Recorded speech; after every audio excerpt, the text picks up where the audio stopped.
Si nosotros tuviéramos un conocimiento un poquito más profundo de ciertos temas vitales, tendríamos la capacidad real, no es una utopía, es una realidad, de distinguir una realidad que está oculta, que está velada. Hace muchos años, hablo de miles de años atrás, los hindús hablaban de Maya, para referirse al gran espejismo. Espejismo viene de la palabra, está conectado con la palabra espejo. Nosotros cuando nos miramos creemos que estamos viendo quiénes somos. No es así.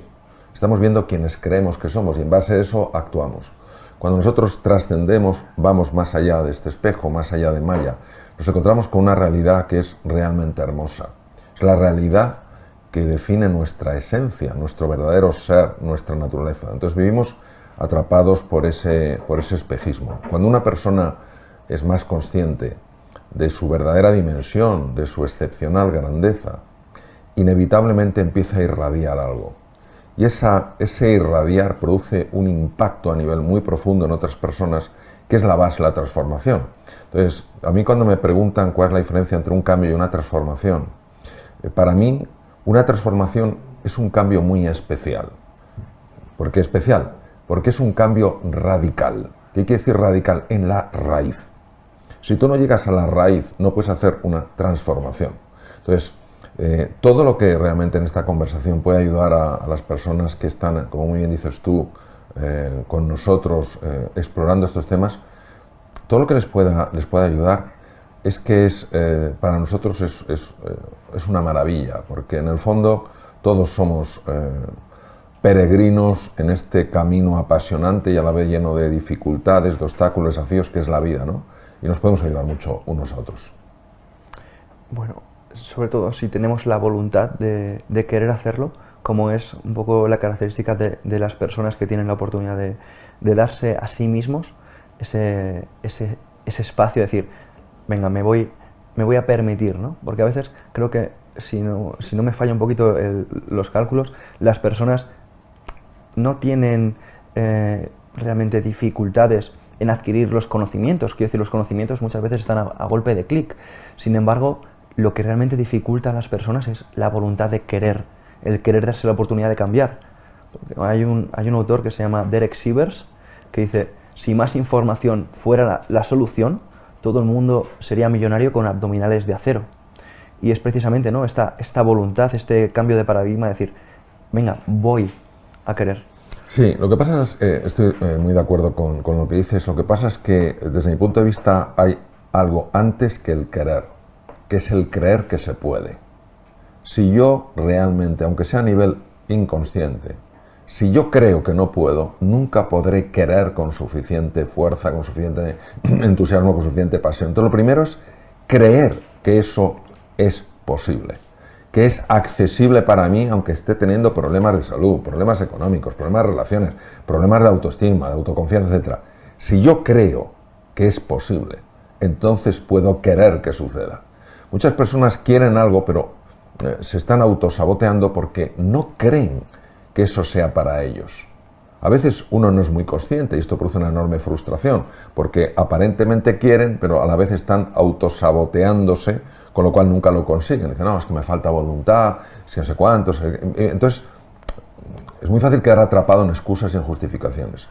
Y la pregunta fundamental es, ¿qué necesitas creer que es posible en tu vida para realmente querer conseguir eso, acceder a eso? Eso es tremendo. Y no es casualidad que tengamos dos libros encima de esta mesa, porque precisamente el creer que algo se puede, encontrar la fuerza para hacernos esa pregunta, tiene mucho que ver con uno de los hemisferios del cerebro que posteriormente vamos a desarrollar en este capítulo de Conversaciones con Mario Alonso, porque a veces digamos que olvidamos que nuestro cerebro también es un músculo, que no solo los músculos son los pectorales o los bíceps, sino que también esa parte de percibir la realidad de una forma distinta requiere entrenamiento. Sí, eso es así. Y de hecho, una de las cosas efectivamente que más desafía el paradigma viene del griego, forma de ver, el paradigma en el que nos tiene atrapados, que es Maya, es este espejismo, es pensar que el cerebro es estático. Y de hecho la ciencia médica durante tiempo sostuvo esto, que las neuronas solo morían, que por supuesto empezaban a multiplicarse durante la infancia, la niñez, incluso la adolescencia, etcétera, los circuitos, aparecían nuevas neuronas, etcétera, etcétera, pero que llegado a la época adulta, a la edad adulta, lo único que sucedía es que morían. Afortunadamente tenemos al científico más grande que en neurociencias el mundo ha conocido, que fue don Santiago Ramón y Cajal, nuestro premio Nobel en 1906, que ya en aquella época donde no había manera posible de demostrarlo, él tenía tal nivel de intuición. Yo recuerdo haber visto los dibujos originales de Cajal, donde ya marcaba con flechas indias, es decir, como que tienen plumitas al final, cuál era la dirección de la corriente eléctrica, pero si no se podía saber, ¿cómo él lo supo?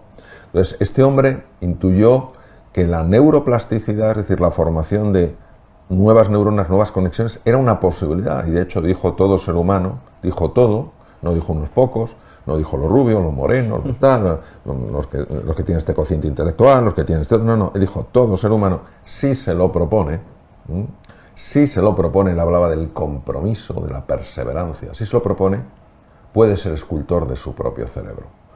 Cuando se descubrió por casualidad, fue en el Karolinska en Estocolmo, que realmente se forman nuevas neuronas, lo cual rompía el velo de malla, rompía el paradigma. ¿Cómo es posible? Esto fue un hallazgo casual, es un estudio muy interesante. Pero se descubrió con timidina marcada que aparecían nuevas neuronas cuando esa timidina no podía estar en células que no fueran nuevas. Pues ¿cómo es posible si son neuronas? Entonces empezó a estudiarse allí en los Estados Unidos y se vio que efectivamente ante determinadas señales, ante determinadas llamadas, células madre que están en las cavidades del cerebro y que son pluripotenciales, emigran a ciertas estructuras, ya se han localizado dos, al principio se localizó solo una, a ciertas estructuras y empiezan a desarrollar prolongaciones, dendritas y un axón y se convierten en neuronas y prácticamente puede variar, pero alrededor de 3 semanas ya han formado nuevas conexiones. Entonces, claro, esto es de una importancia extrema, porque quiere decir que nunca se es demasiado mayor para aprender, que nunca se es demasiado mayor para cambiar, que el cerebro está preparado. Ahora, ¿cuál es el estímulo que nos lleva a formar nuevas neuronas? ¿Cuál es el estímulo que hace que se formen nuevas conexiones, que cambien los receptores en la membrana? Pues ya lo decía don Santiago de una forma encriptada, de una forma con un lenguaje a veces difícil de entender, ¿no? Todo ser humano sí se lo propone. Entonces, hoy sabemos que atreverte a salir de tu zona de confort, de tu mundo conocido y familiar, y entrar en la incertidumbre, ya implica una llamada a una reinvención del cerebro. Nosotros sabemos que la ilusión, el entusiasmo, la confianza, la paz interior favorece la conexión entre las neuronas. Es decir, nuestro cerebro está adaptado perfectamente a navegar en la incertidumbre, siempre que naveguemos en esa incertidumbre con la ilusión, con el entusiasmo y con la confianza de que vamos a encontrar una oportunidad. Si nosotros entramos en esa incertidumbre y para nosotros solo implica un peligro, lo veamos o no ahora, es impresionante. Empiezan a cambiar los neurotransmisores en el cerebro y aquello que favorecía que emigraran células madre de las cavidades cerebrales de los ventrículos, aquello que lo favorecía deja de favorecerlo. Es más, neuronas ya hechas empiezan a morir. Es decir, el miedo prolongado en el tiempo, la sensación de impotencia, la sensación de desesperanza, cuando uno se encuentra en un entorno nuevo familiar que no controla, está asociado a la muerte neuronal. ¿Por qué? Porque hay una liberación de cortisol, un aumento en el nivel de glutamato, es un neurotransmisor cerebral, y la combinación activan un gen que es el gen de la apoptosis. La apoptosis es el suicidio celular. La neurona se suicida. Es impresionante, es como si la neurona dijera: en un mundo así yo no quiero vivir. En un mundo así no quiero vivir. Y esto yo creo que es muy importante que lo planteemos, porque hay muchas personas hoy en día que ante la enorme complejidad que es real del entorno, tantas cosas que no van bien, las guerras, la hambruna, los problemas de energía, etc., todo esto, pueden llegar a pensar que no vale la pena vivir. Y no es cierto. Pero necesitas desarrollar un mindset, una mentalidad que te ayude a creer que en medio de todas esas cosas que no son bonitas, que no son atractivas, claro que hay oportunidades, claro que hay belleza, que hay muchas más cosas buenas que cosas malas, que hay muchas cosas que funcionan que las que no funcionan. Entonces, cuando tú empiezas a hacer ese cambio de interruptor, cuando tú realmente empiezas a abrirte a la posibilidad de que haya algo extraordinario que puede suceder, fíjate qué impresionante, la neurona ya no se suicida, no se activa el gen de la apoptosis, empiezan a liberarse hormonas como la dopamina, como las endorfinas, como la serotonina, como la oxitocina, etc. Y por supuesto BDNF, que es un Brain Derived Neurotrophic Factor, que es un factor para que crezcan neuronas, IGF, factor proinsulínico, para favorecer también que el cerebro funcione bien, VEGF, factor de crecimiento endovascular, para que se formen nuevos vasos en el cerebro. Es decir, estamos reinventando nuestro cerebro precisamente para adaptarse a esa nueva situación. Y entonces, claro que puedes ver la oportunidad. Por eso hay que tener mucho cuidado en no caer en esa posición de las circunstancias son lo único que cuentan. El gran filósofo español José Ortega y Gasset tiene frases para mí espectaculares. Yo soy yo y mis circunstancias. Él no dijo yo soy mis circunstancias. Porque si yo soy mis circunstancias, cuando las cosas me van bien, fantástico. Cuando me van mal, a depresión. ¿Me van a ir bien? Es como una montaña rusa. ¿Quién quiere vivir así? Posiblemente pocas personas. Pero dijo, yo soy yo y mis circunstancias. Es decir, lo que yo haga, mi disposición a cómo vivo las circunstancias, claro que cuenta.